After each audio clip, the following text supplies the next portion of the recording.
Chapter 4 motion in a plane. Chapter 4 है motion in a plane. किसी भी quantity को हम डिफाइन करते हैं, फिर उसको टाइप्स में लिखते हैं।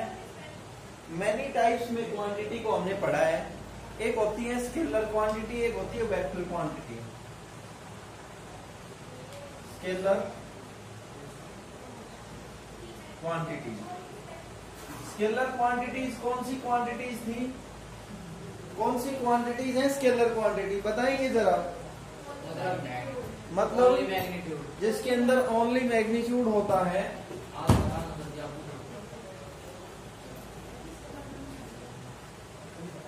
Plus no direction. और दूसरी होती है vector quantity.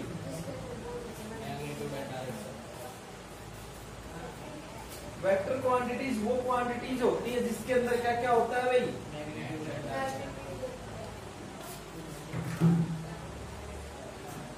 Magnitude plus direction.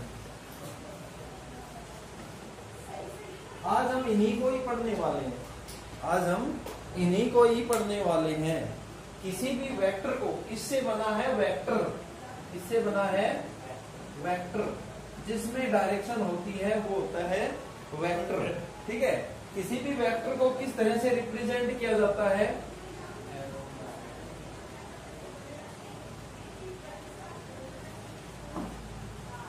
Representation of vector. ठीक है, रिप्रेजेंटेशन ऑफ वेक्टर। वेक्टर को रिप्रेजेंट करने के लिए हमें एक तो टेल होती है, उसके अंदर arrow head, arrow head, arrow head और टेल से किसी भी वेक्टर को रिप्रेजेंट किया जाता है। ठीक है। इसकी डायरेक्शन किधर होती हुई? डायरेक्शन, वेक्टर की डायरेक्शन किधर होती है? Tail to arrow head. यानी कि मैंने लिख दिया ये ए है, ये बी है, तो डायरेक्शन कहां से कहां हो गई? ए टू बी डायरेक्शन हो गई इसकी। बात समझ में आ गया? इस तरह से वेक्टर को रिप्रेजेंट किया जाता है। हाँ भाई, एक होता है डिस्प्लेसमेंट वेक्टर। रिप्रेजेंट कैसे करेंगे, डिस्प्लेस कैसे करेंगे? देखिए, आपके पास डिस्प्लेसमेंट के लिए जैसे डिस्प्लेसमेंट पढ़ते हैं ना, एक पॉइंट ए है, अदर पॉइंट बी है, कहीं से भी है, इन ए फ्रेम ऑफ रेफरेंस। इसको बोलते हैं इनिशियल पॉइंट। इनिशियल पॉइंट, ये फाइनल पॉइंट। जब हमारी ऑब्जेक्ट इनिशियल से फाइनल पॉइंट पर डिस्प्लेस हुई है, तो ए बी को क्या बोलते हैं? Displacement vector. इस तरह से डिस्प्लेसमेंट वेक्टर को रिप्रेजेंट किया जाता है। बात समझ आई? नहीं आई? नहीं आया? आया? अरे वाह, ठीक है, मजा आया। ए बी क्या है? Displacement vector. पूछूंगा मैं ये चीजें, छोटी छोटी मगर मोटी बातें, जब मैं पूछूंगा तब आपको बतानी पड़ेंगी। ठीक है। आगे है भाई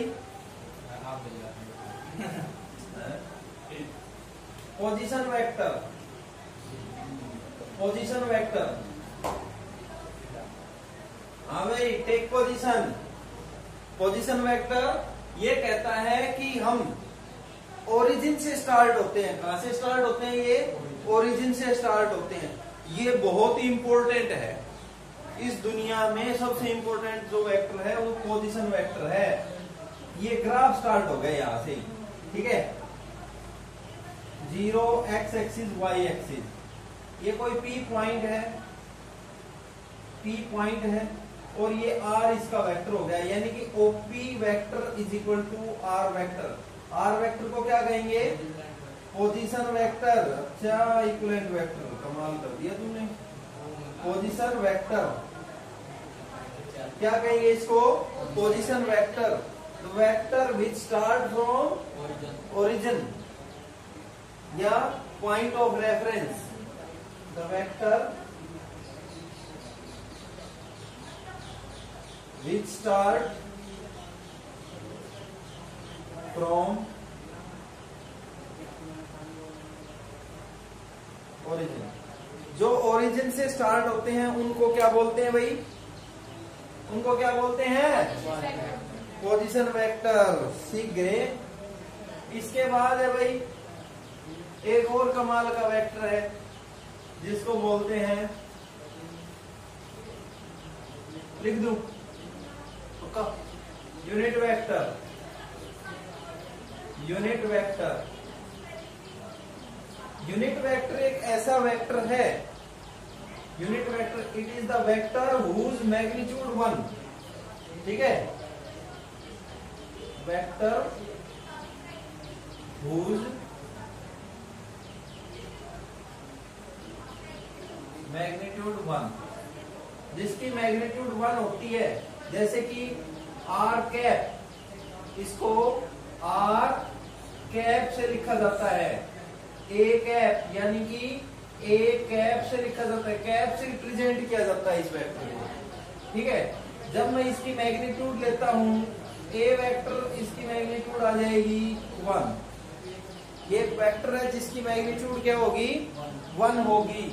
and it is also defined as a unit vector. An unit vector is defined as, कोई एन हो चाहे ए कह दो, a unit vector is defined as the ratio of a vector to the magnitude of a vector. इसको ऐसे भी define किया जाता है, a unit vector is equal to a vector upon its magnitude. ठीक है, ए वेक्टर अपॉन ए, हम magnitude of ए को ऐसे भी लिख सकते हैं भाई। ठीक है, मैग्नीट्यूड ऑफ ए को कैसे लिख सकते हैं? सीधा ए भी लिख सकते हैं। इट मीन्स दैट इसमें केवल स्केलर चीज है, डायरेक्शन नहीं है। ठीक है, बात समझ में आ गई? In Cartesian form, Cartesian form, Cartesian form क्या होती है भाई? जब हम इसको कोऑर्डिनेट ज्योमेट्री की फॉर्म में लिखते हैं ना, X axis, Y axis and Z axis की फॉर्म में, तो इसको कार्टेशियन फॉर्म बोलते हैं। क्या बोलते हैं इसको? कार्टेशियन फॉर्म में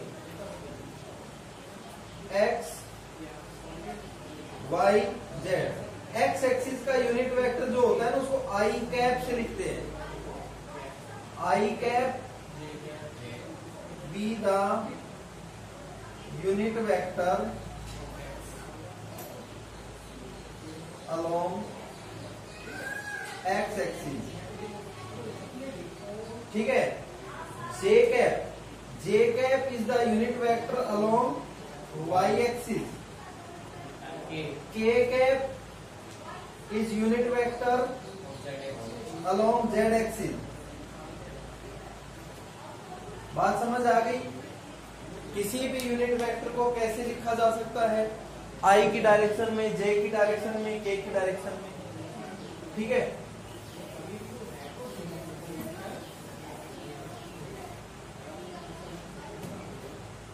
समझ आ गया? कार्टेशियन फॉर्म में रिप्रेजेंट करना हो तो मान लो किसी भी वेक्टर को रिप्रेजेंट करते हैं वेक्टर इन कार्टेशियन फॉर्म। ये यूनिट वेक्टर में ही बता रहा हूं मैं। मान लो कोई 3 डायमेंशन में है या 2 डायमेंशन में है, ऐसे है P पॉइंट, OP, P के कोऑर्डिनेट है x, y, z। ठीक है, ये R वेक्टर है या A वेक्टर, कुछ भी ले सकते हो। तो इसको कैसे लिखा जाएगा? देखो, R vector is equal to x I की तरफ है, ये I को रिप्रेजेंट करता है, ये J को, ये K को, XI। ठीक है, प्लस YJ प्लस ZK। अब आपको ये कैसे लिखा गया है, ये आपको यहां से मिलेगा। देखो, ठीक है, यहां से मिलेगा। अब इसको मान लो मैं सोल्व करूं, इसको मैं यहां सोल्व करना चाहूं तो A cap is equal to आ जाएगा A वेक्टर अपॉन A की मैग्नीट्यूड।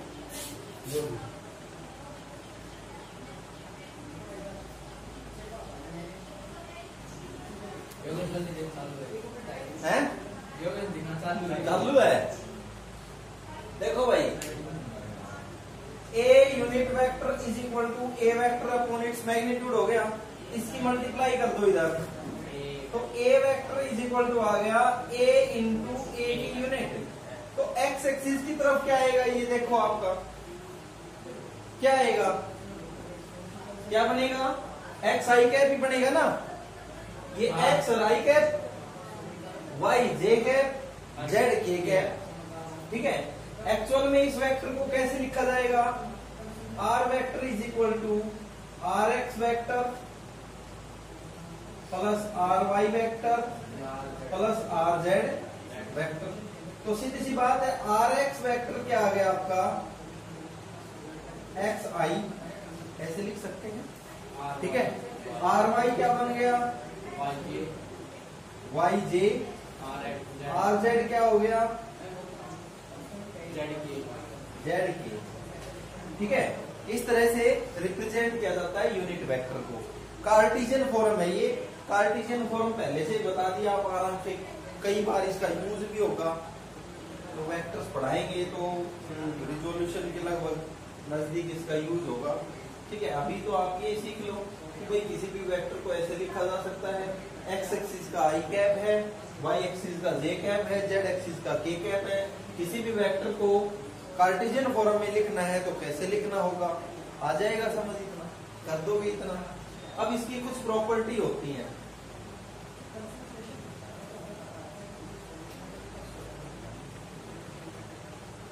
एक खास प्रॉपर्टी है कि यूनिट वेक्टर केवल डायरेक्शन देता है, मैग्नीट्यूड तो उसकी 1 होती है, केवल डायरेक्शन देता है, डायरेक्शनल वेक्टर है ये। ठीक है, केवल ये डायरेक्शन देने वाला वेक्टर है। Now we discuss next zero vector. एक और कमाल का वेक्टर है, उसके बारे में जिक्र करेंगे, जीरो वेक्टर।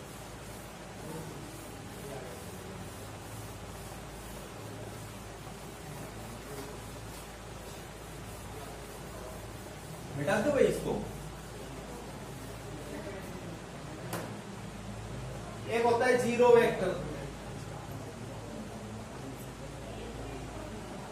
हाँ भाई देखो, जैसा नाम वैसा ही संख्या, जीरो, और इसका लगा दो ऐसे एरो, क्या बन गया ये, zero vector. Zero vector is that vector whose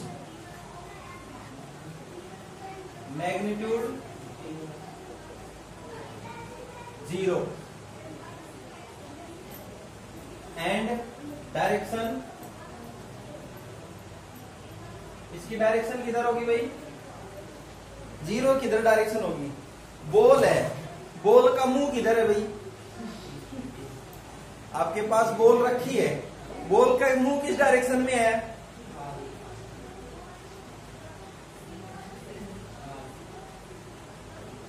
किधर भी मान लो है, उसका स्माइल वाला किधर भी लगा दो। ठीक है, 2 बिंदी एक चांद तो लगाना है, किधर भी लगा दो उधर ही डायरेक्शन हो जाएगी ना उसकी। तो इसकी डायरेक्शन क्या होती है, आर्बिट्रेरी। आर्बिट्रेरी, आर्बिट्रेरी डायरेक्शन कौन सी होती है, जहां आपकी मर्जी उधर ही डायरेक्शन उसकी हो जाएगी। बात समझ में आ गई। अब इसकी कुछ प्रॉपर्टी होती है भाई। पहली property, when zero vector add to a vector, किसी भी वेक्टर के अंदर जीरो वेक्टर को ऐड करेंगे, then resultant vector is itself. ठीक है, when zero vector add to a vector then resultant it is itself, खुद ही आ जाएगा। या हम a vector is added to a zero vector then resultant is that vector which can be add. ठीक है, समझ गए। जो वेक्टर जीरो में ऐड करते हैं, जो वेक्टर जीरो को जिस वेक्टर में ऐड करते हैं वही उसका रिजल्टेंट होता है, जीरो रिजल्टेंट में नहीं आता। बात समझ आएगी। Zero vector is subtract from a vector then resultant is a vector. लेकिन ठीक है, zero vector, a vector is subtracted from zero vector, then we obtain negative of a vector, negative of a vector। a vector जो पहले था हमारा उसका negative vector आएगा। आगे समझ में, ये सब्ट्रैक्शन, देखो सब्ट्रैक्शन के अंदर, एडिशन के अंदर कम्यूटेटिव, इसको कम्यूटेटिव प्रॉपर्टी बोलते हैं। a प्लस 0 करो या 0 प्लस a करो सेम आएगा, इसको बोलते हैं कम्यूटेटिव प्रॉपर्टी। आगे भी आएगा ये कम्यूटेटिव प्रॉपर्टी। और इसको बोलते हैं जब एक को बी में, बी को ए में जोड़ते हैं तो नेगेटिव जो वैल्यू आती है तो इसको बोलते हैं एंटी कम्यूटेटिव प्रॉपर्टी।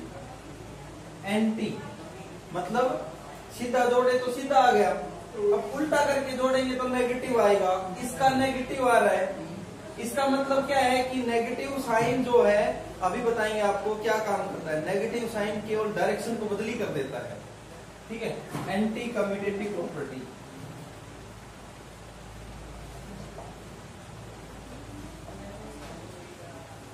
ठीक है। तीसरा, when a vector multiply to zero vector, resultant is a zero vector, resultant is zero vector। अरे जीरो से किसी संख्या को मल्टीप्लाई करते हैं तो जीरो ही आता है ना, और zero vector is divided by a vector then resultant is zero vector. When a vector is divided by zero vector, then क्या कहता है कि मैं तेरे को इन्फिनिटी में भेज दूंगा, नॉट डिफाइंड, तारों में भेज दूंगा, कभी वापिस नहीं आएगा। डराते हैं ना छोटे छोटे बच्चे, तेरे को ब्रैकेट में बंद करके जीरो से भाग देते हैं वहां, ठीक है। तो इसको कहाँ भेज दिया, नॉट डिफाइंड, ठीक है। जो मैं बता रहा था anti commutative property, negative sign क्या करता है, भाई नेगेटिव साइन, ए वेक्टर है जिसका इनिशियल पॉइंट ए है, फाइनल पॉइंट बी है। जब इस वेक्टर को रिप्रेजेंट करते हैं तो ये वेक्टर होता है ए बी वेक्टर, यानी कि वेक्टर को बोलने का तरीका होता है direction, A to B. Direction कहाँ है, A to B. A B is a vector from A to B. बात समझ में आ गई, इसकी डायरेक्शन है ए टू बी। यदि मैं इसको नेगेटिव ऑफ ए बी कर दूं, नेगेटिव साइन कहता है अपोजिट टू, अपोजिट टू, यानी कि नेगेटिव का मतलब होता है अपोजिट टू। नेगेटिव का मतलब क्या होता है, अपोजिट टू। जैसे ही नेगेटिव किया, नेगेटिव का मतलब डायरेक्शन अपोजिट हो गई, तो देखते हैं भाई इसको क्या कहेंगे, ठीक है। Direction opposite to A to B, direction opposite to A to B. इसका मतलब क्या हो गया कि direction opposite to A to B, A to B के अपोजिट क्या हो गया भाई, B to A, B to A. वहां पर वेक्टर क्या बन गया, बी ए वेक्टर बन गया। बात समझ में आ गई, समझ में आ गई, ठीक है। अब देखिए, अब मैं यूं कहूं कि इसको मैं लिख रहा हूं माइनस ए बी, या माइनस, इसको लिख सकता हूं माइनस बी ए वेक्टर। अब देखो, opposite to the direction from B to A, opposite to the direction from B to A, B to A का अपोजिट ये हो गया ना, बी टू ए जा रही थी, इसका अपोजिट ये हो गया। तो डायरेक्शन, इसका मतलब A B vector is equal to क्या होता है, माइनस बी ए वेक्टर हो सकता है, ठीक है। इसको बोलते हैं नेगेटिव वेक्टर, ठीक है। इनको क्या बोलते हैं, नेगेटिव वेक्टर, यानी कि B A vector is negative vector of A B, ठीक है। नेगेटिव वेक्टर, ये किसकी डेफिनेशन होगी, नेगेटिव वेक्टर की। अब नेगेटिव वेक्टर की प्रॉपर डेफिनेशन क्या होगी, a vector is equal in magnitude, magnitude में इक्वल होगा but opposite in direction. Vector is said to be negative vector when which is equal in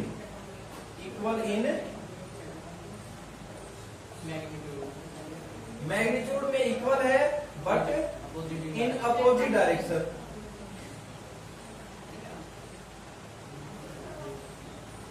ये किस में होगा? Equal in magnitude but in opposite direction. तो इसका मतलब क्या हो गया कि B A is the negative of A B या A B is the negative of B A, कैसे भी बोल सकते हैं इसको। ठीक है, अब मैं और एग्जांपल लेना चाहता हूं। देखिए ये वेक्टर है P, ये वेक्टर है P, क्या वेक्टर है P। तो ये वेक्टर क्या हो जाएगा? Minus P। This is a negative of P, minus P is a negative of P। बराबर मैग्नीट्यूड में है लेकिन डायरेक्शन अपोजिट होगी। ठीक है, एक होते हैं equal vector. Equal vector, equal vector, equal का मीन्स बराबर, वेक्टर है तो डायरेक्शन भी बराबर। दोज वेक्टर विच आर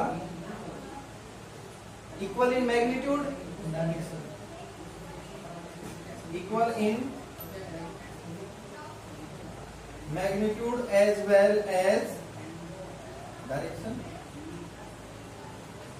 अब मान लीजिए ये वेक्टर क्या है? ए वेक्टर है और ये वेक्टर है आपका बी वेक्टर है कोई।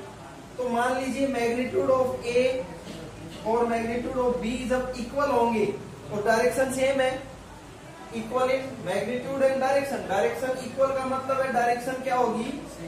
सेम। ठीक है, equal in magnitude and same direction. ठीक है, तो इनके मैग्नीट्यूड इक्वल है बट डायरेक्शन क्या है? सेम है। ठीक है, नेगेटिव में क्या होगा? Equal in magnitude but direction is opposite. ठीक है,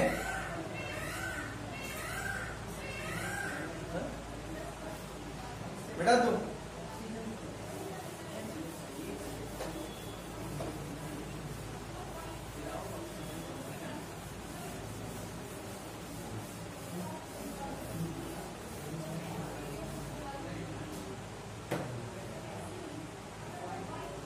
एक और कमाल की चीज बताऊं। एक होता है को इनिशियल वेक्टर। को इनिशियल वेक्टर का मतलब क्या होता है? को मानी, को मीन्स कॉमन,